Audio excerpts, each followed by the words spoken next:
New development in a gang-related shooting that happened in Lakeland back in 2023, just as kids were getting off a school bus. 11 people were shot that day. And fast forward to this morning and news that the shooting investigation is now leading to fraud charges. 10 Tampa Bay News reporter Eric Glasser explains how investigators made that connection.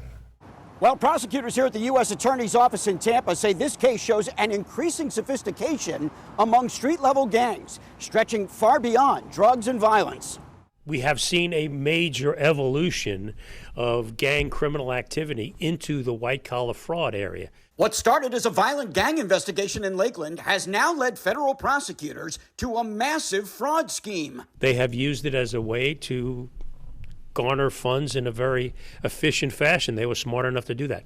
On January 30th, 2023, gunfire erupted in Lakeland, a drive-by gang shooting just as school kids were getting off their bus.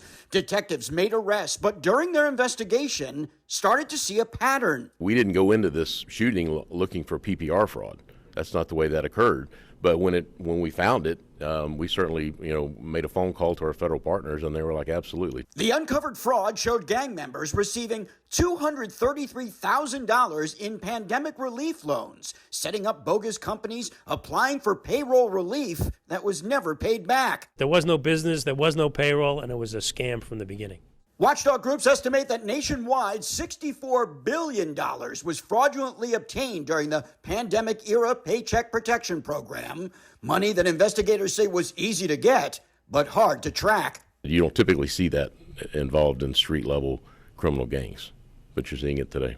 Prosecutors say these indictments are just the beginning, that their investigation into the Lakeland gang is still ongoing, and that there are almost certainly more arrests coming. In Tampa, Eric Glasser, 10 Tampa Bay News. All right.